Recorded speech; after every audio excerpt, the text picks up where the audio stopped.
Bandel rail station সংলগ্ন এলাকায় canteen বাজার স্টেশন রোডের পাশে রেলের জায়গা খালি করতে রাতের অন্ধকারে বুলডোজার চালানো হয়। কয়েকশো দোকানদার তাদের ব্যবসা হারালেন।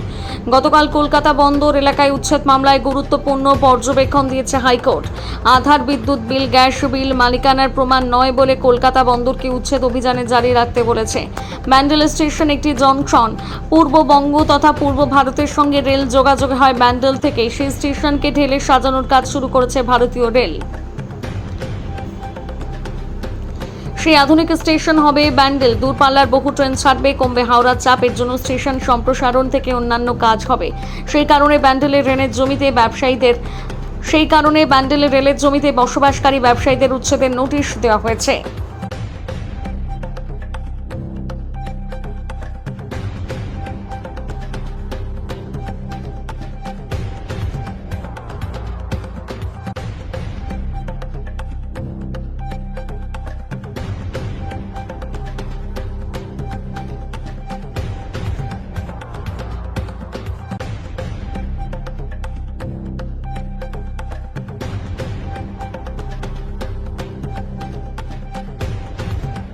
মানে কি আপনাদের কেস করা ছিল?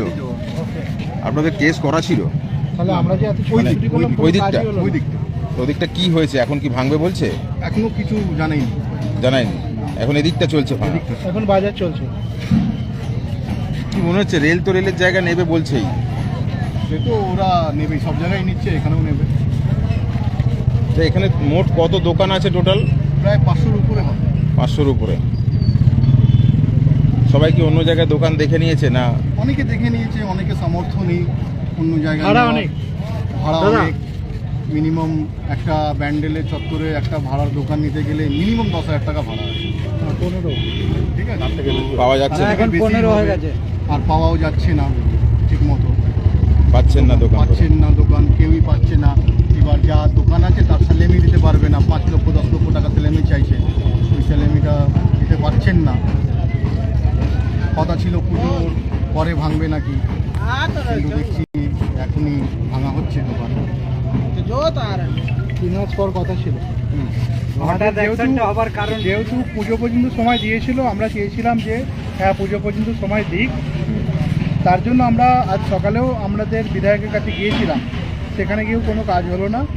তো আমরা সবাই চেয়েছিলাম যে আমাদের পুজো পর্যন্ত সময় দিক।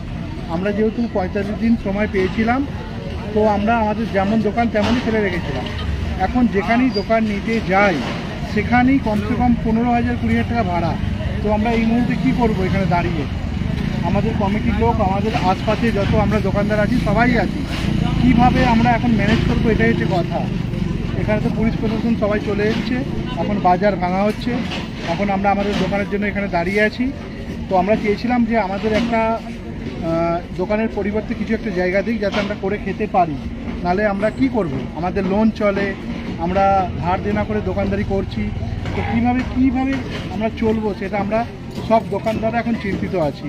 কতগুলো দোকান আছে এখানে? প্রায় 500-র কাছাকাছি।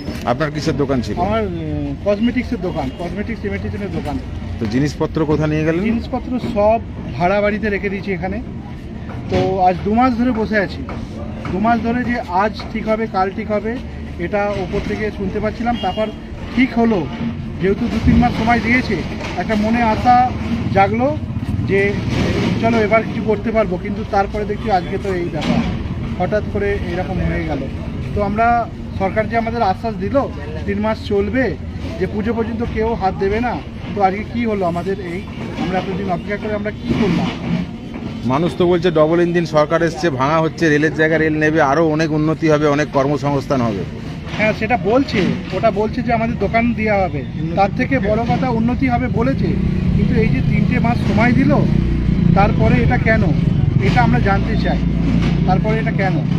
যে এখানে দেখো 500 দোকানদার প্লাস তার কর্মচারীরা, কত ঘর না খেতে পেয়ে মরবে, এটা ভাবতে পারছো? 2 মাস আমরা অপেক্ষা করলাম, তারপরেও এটা। তো এটার আমরা জানতে চাই এটা কেন হলো। আমাদের তো সরকার আশ্বাস দিল যে ভাঙা হবে না, তারপরেও কেন? ঠিক বলছি তো না বলছি না? কি বলছে আজকেই কি সব ভেঙে দেবে? হ্যাঁ ভাঙছে তো, লাইন কেটে দিয়েছে, পুরো সব কেটে দিয়েছে, পুরো লাইন কেটে দিয়েছে। ও বেলা একটা খবর এলো যে ভাঙা হবে না, লাইন কাটা বন্ধ করলো। তারপরে এই 10টার পর থেকেই আবার লাইন কাটতে আরম্ভ হলো। যে যার জিনিস সে আমরা সরিয়ে নিয়েছিলাম, কিন্তু কিভাবে চলবো একটা আশ্বাস ছিল, যেহেতু আমরা শাটার ফাটার কিছুই করিনি, সব সেইভাবেই রাখা হয়েছে। এরপরে কি করব আমরা কিছু ভাবতে পারছি না। কি নাম আপনার? আমার নাম জিৎ নায়েক। আমি এখানে ক্যান্টিন বাজারের অপোজিটে আমার দোকান। আমার মতো অনেক দোকানদার আছে আর যারা অসহায়।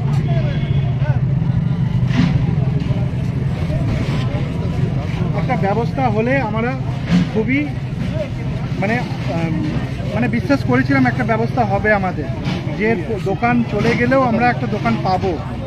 এটা হয়তো আমাদের আগে এরকম কিছু কথা শোনাও গিয়েছে, যে দোকানের পরিবর্তে হয়তো বাসস্থান দেবে কি জায়গা দেবে বিজনেস করার জন্য। এখন তো সেটা কোনো কিছু আশা ভরসা কিছু দেখতেই পাচ্ছি না। উন্নয়নের পক্ষ, আমরা তো উন্নয়নের পক্ষে, আমরা চেয়েছিলাম যেটা হবে ভালো হবে। তো আমরা সেই হিসেবে আমরা আগে বেরিয়েছি, যাতে কোনো প্রোটেস্ট করিনি, কোনো কিছু না। এটা আমাদের বিশ্বাস দেওয়া হয়েছিল যে কিছু ব্যবস্থা করা হবে। তো আজকে কোনো ব্যবস্থা নেই। আজ আমরা সবাই মানে নিজের পরিবারকে ছেড়ে আজ এখানে আমরা দাঁড়িয়ে আছি শুধু দেখার জন্য। পুরো কোনো চত্বরে লাইন নেই। আমরা কি করব?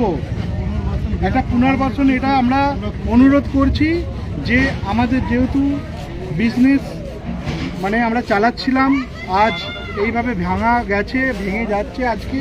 তো আমাদের একটা জায়গা প্লিজ রিকোয়েস্ট, আমাদের একটা পুনর্বাসন দেওয়ার জন্য অনুরোধ রইল সরকারকে। আমাদের এখানে যে এমএলএ আছে, আমাদের মন্ত্রী আছে, ওনার কাছে রিকোয়েস্ট যে আমাদের মতন গরিব অসহায়, আমাদের এখন হকার বলা হচ্ছে, বিজনেসম্যান বলা হচ্ছে, যাই হোক না কেন আমাদের একটা কর্মসংস্থান দেওয়া হোক। এটা মানে অনুরোধ আমাদের। প্রচুর মানুষ বলছে যে এখানে নাকি আপনারা বহু বছর ধরে ব্যবসা করছেন, অনেক কোটি কোটি টাকা কামিয়ে ফেলেছেন। না, এটা কি ভুল বলবেন? কথা। তাদেরকে কি জবাব দেবেন? তাদের বলবো যে তোমরা আসো এখানে, আমাদের মতন কত মানুষ অসহায় আছে, যে দিন আনে দিন খায়, যার যেভাবে চলে সেইভাবে চালানো হয়। হকার আছে, দোকানদার আছে, সবাই আছে, পয়সাও দেওয়া হয়েছে, সব কিছুই করা হয়েছে। তারপরেও এটাই হচ্ছে আমাদের কথা, যে আমাদের একটা জায়গা দেওয়া হোক। কি এটা নাম আমরা আপনার? চাই। আপনার নামটা বলুন। আমার নাম জিৎ নায়েক, আমি ব্যান্ডেলিরি।